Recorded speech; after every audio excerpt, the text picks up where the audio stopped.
Welcome to Moments for Moms. I'm your host, Ashley McLean, and I'm so excited that you have joined me today. This show is a part of the Amplify Podcast Network, where ideas echo and voices resonate.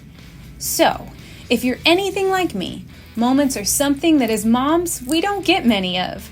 My hope is that you can walk away from each episode encouraged, inspired, and recharged to continue on this amazing and sometimes exhausting journey we're on together called motherhood. So consider this your invitation to grab a cup of coffee or tea and take this moment just for you.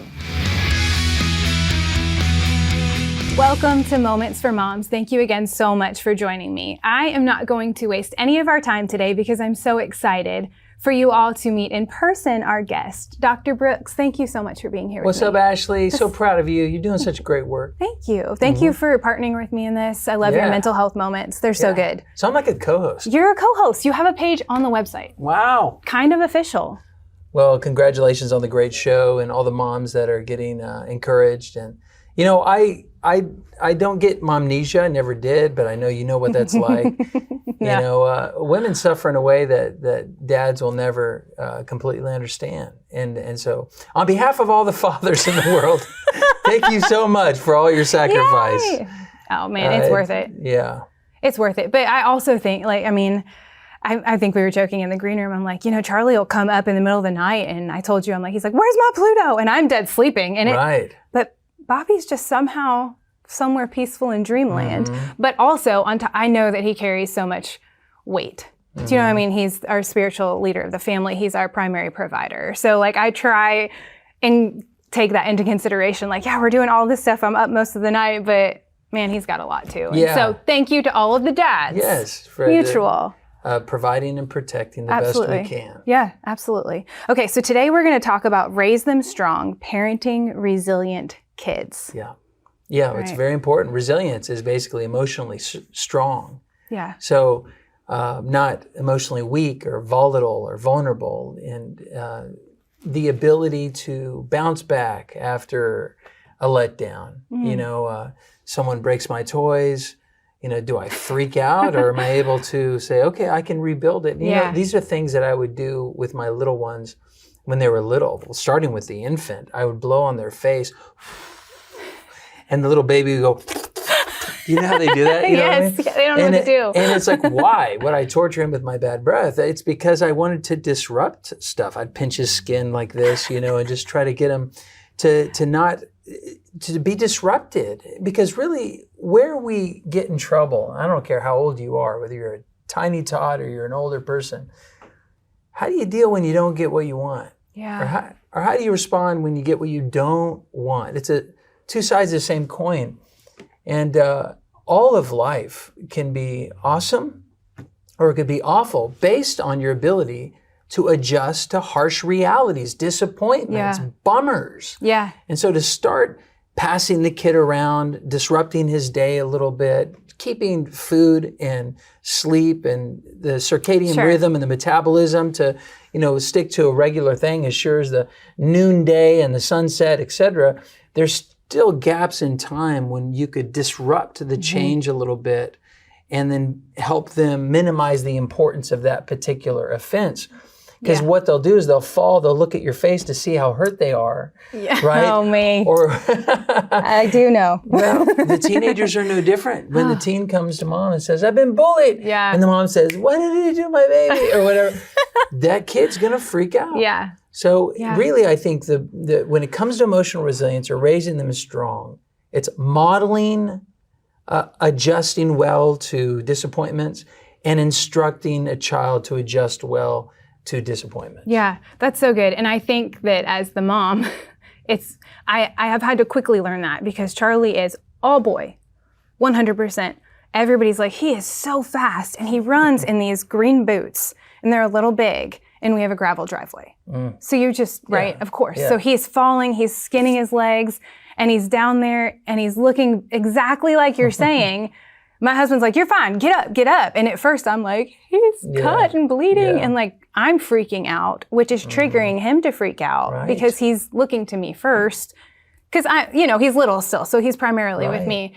But I've watched what my husband does, and I'm like, well, he's fine with him. Like, he just gets up and starts running again. But with me, it's like, but it's my reaction. Yeah. Because I'm also freaking out because I'm like, like exactly what you're saying, my baby. Right. So, I mean, what we want to cure our children of is the victim mindset. Yeah. And so, like, trauma happens to us. Yeah. We do get hurt. Sometimes crimes are committed against us. Sometimes people are offensive. But it's up to us how bad we feel victimized. And the key word is feel, and most of the stuff that will happen to us in life is non-criminal. It's the exclusion, the name calling, stuff like that. Yeah. But we can learn to be unfazed. And it helps to have a mom who's in your corner and will cry with you when you cry and will rejoice when you rejoice. And it's good to have a dad who calls him to higher levels of strength. And, hey, be tough, kid. And to have those too, so he could lean. I think that's a beautiful balance. I feel bad for single moms sometimes, because they got to, how do they play both parts? I don't know how they do any of it. I think they have to err on the side, if they have to err on the side of strength and not irrational compassion, which is kind of like empathy, where you're bleeding when they're bleeding, you're hurting when they're hurting. It's like, no, you need to toughen them up and call them to greatness. So you do get to be a little more of a comforter, and your husband is a confronter. It's a really nice way to put it. And it creates a confrontation. And that's what Charlie gets to experience, a comfortation. That's a thing I just coined. Comfort. There you go. Where they're challenged, yet they walk away saying they love me. Yeah. Yeah. And I'm just like, he's only about 3, so I have very little experience here. We're learning every day, and I'm watching my husband do certain things, and we were laughing last night because I took a video and I was like, Parenting 101 with Bobby McLean. He's sitting there with like an RC car, pushing it around. Charlie's just chasing it around the driveway. And I'm like, I'm literally out here like sweating all the time. You're chilling and relaxing. But it's so funny. Like, that's a funny example. But just like even on the disciplinary side, like when Charlie, I don't know, does something and how Bobby reacts to them, but how Charlie just still loves him so much. Do you know what I mean? And for me, I'm like, oh, I just want to love him and hold him and comfort him. And it's just a really beautiful pairing to watch that happen, because I do feel like what you're saying, like Bobby does call greatness and strength out of him, but he also knows that I'm always there as his comforter. But as a mom, I feel like I do have to be careful to not fall too deep into that, because I can see myself doing that. Like if he's bleeding, it is like, it breaks me. And like, I'll be thinking about it all night. And my husband's like, he's okay. But for me, it's really hard. Like, gosh, I want to protect him and put him in this bubble. And I know that that's not right and healthy for him, but it's really hard. It's hard to walk that out because they're everything to you. Moses' mom put him in a little basket, but she also had to put him out there. And so, prayer's kind of like that. Yeah. That basket with pitch to keep the water. Lord, I'm going to insulate him with prayer and trust you that you see him when I can't, and you know his future when I don't. And a strong woman of prayer is a woman who can lean on the Lord. Yeah. But don't create a neurotic child by being afraid of the world and being super upset when disappointments happen. Yeah. And even becoming a Karen on behalf of your child, that says, what did you say to my baby? It's no. You know what? Yeah. Disappointments happen. Someone didn't invite you to a party. Tough noogies. Yeah. What else can we do? Yep. You sound just like Bobby. We ran into this, and it was a party specific. We went to a 4-year-old birthday party a couple weekends ago, and Charlie wanted nothing more than to play with the kids. And they're a little bit older because he's only 3. And they didn't want to play with him. They were chasing him with Nerf guns, calling him the bad guy. And he was saying, me no bad guy, me Charlie. Yeah. I'm ready to knock out a 4-year-old. Right, I have become Karen because how dare you? How dare you not play with my child, you tiny turd. It's crazy how quick that can just rise up in you. And my husband's like, so do you just want to not send him to school? Because people are probably going to be mean to him and he's not going to get invited to everything. And I was like... So opportunities like that they're opportunities to learn, oh gosh, I didn't prep him for this. So, now before the next party, you pelt him with Nerf guns. That's a great idea. Yeah, I'm for sure going to do that. For real. Bobby, I hope that you're not listening to this episode. No, pelt him. Just put a helmet on. But we have to prepare our children with game day scenarios to the best of our ability. Yeah. To say, hey, you might you might find yourself in this situation. Let's practice it here in the safety, in the spirit of play within our home. That way, when you go there, you might be prepared for that situation. Yeah. But it is heartbreaking. It was. And that means you love them. But don't become secondhand victimized. And that's what happens to us parents a lot. We suffer just as much as the kiddo. Right. Yeah, I just wasn't prepared for it. I wasn't. I'm going to know better next time, though. We're going to take a quick break, okay?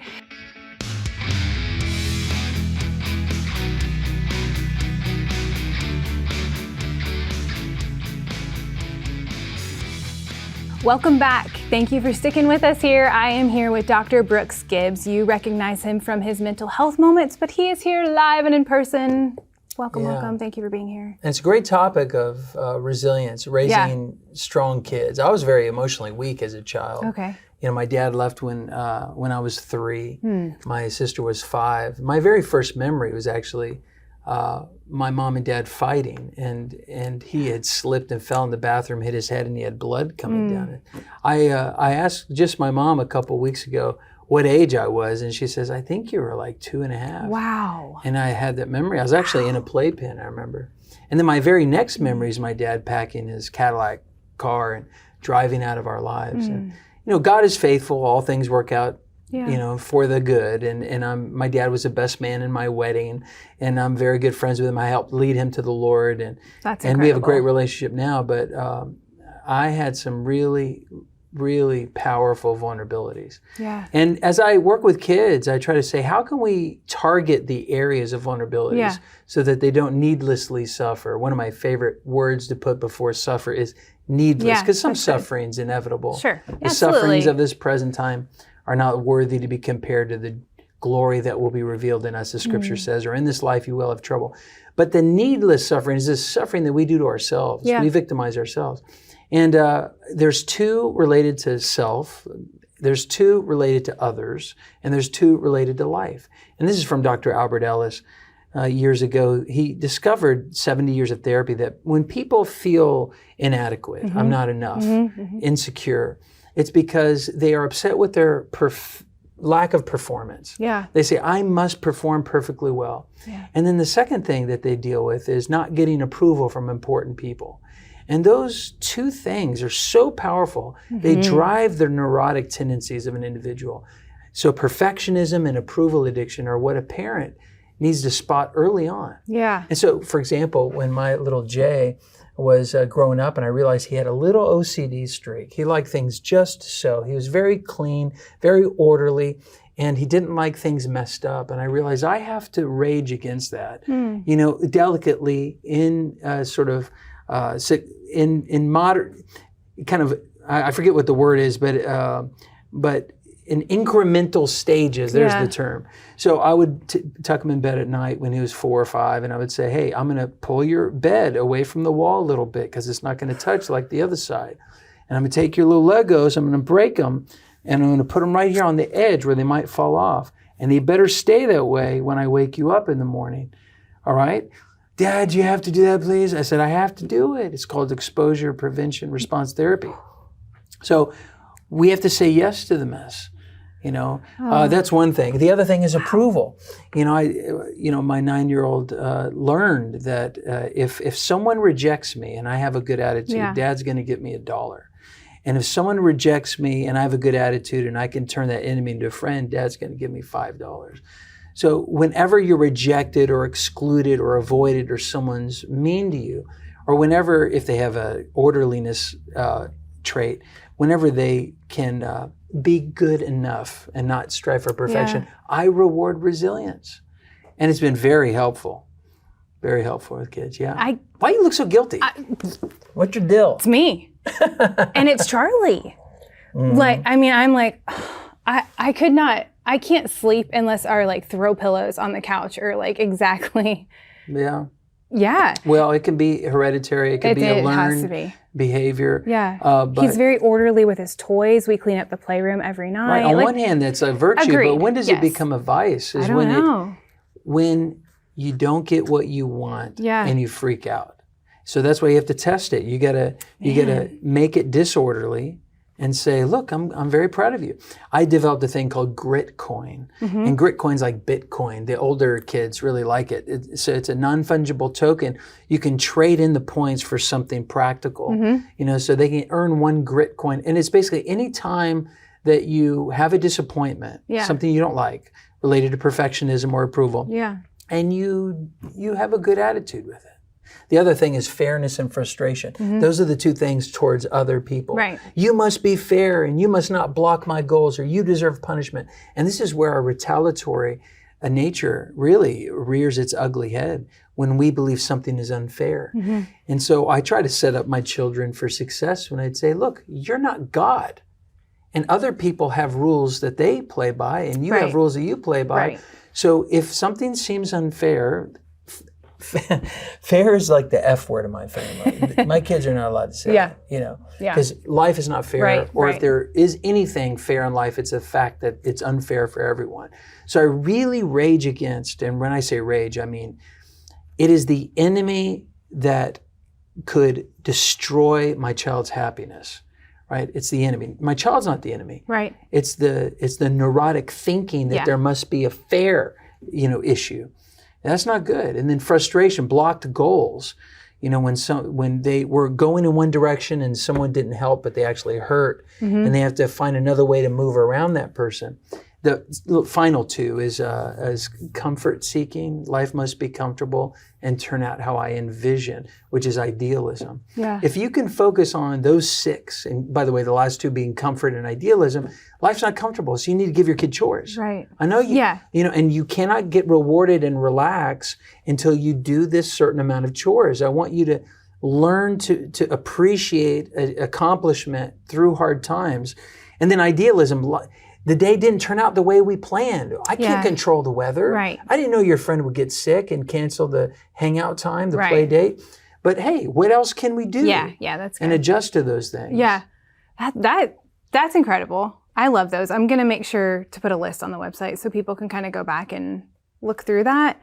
Because I think for me also, Charlie's almost 3, but I already see that. Do you know what I mean? Before becoming a parent, those are things that you're talking about that I wouldn't think would apply until maybe they're in kindergarten or in school, but that's not the case. I think that these are things that they can learn now, right? Yeah, absolutely. Absolutely. And they want to play and you say, I'm going to have you sit here. We're not in timeout. You're not in trouble. We're just going to wait 2 minutes and then you can go play with the kids. So it's basically raising their frustration tolerance. I have a bunch of, I sold out of my card game, but I had all these games where I would say, have your sister chew something noisy for 30 seconds in your ear and you keep the smile or you cannot get dessert.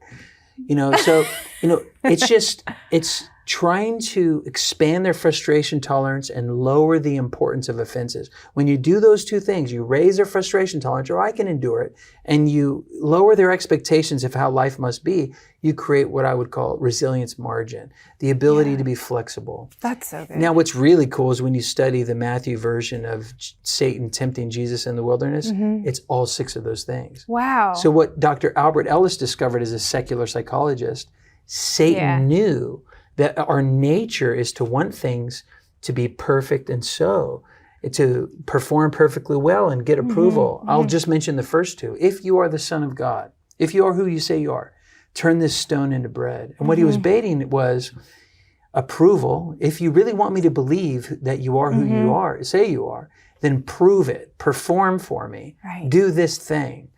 And, Jesus didn't fall for the trap. He said, man shall not live by bread alone, but by every word that comes from the mouth of the Father. Yeah. And who we tell our children they are, or who God says they are, that will help them be less susceptible to seeking approval from others and performing to seek approval, which is a lifetime of really of sadness and heartbreak.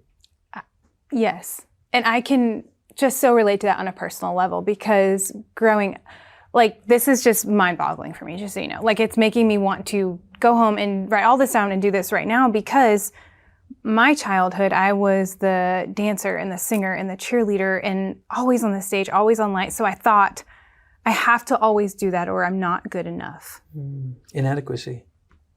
Always performing, always trying to get all the A's, moving to Nashville, trying to be a singer, failing. whoa.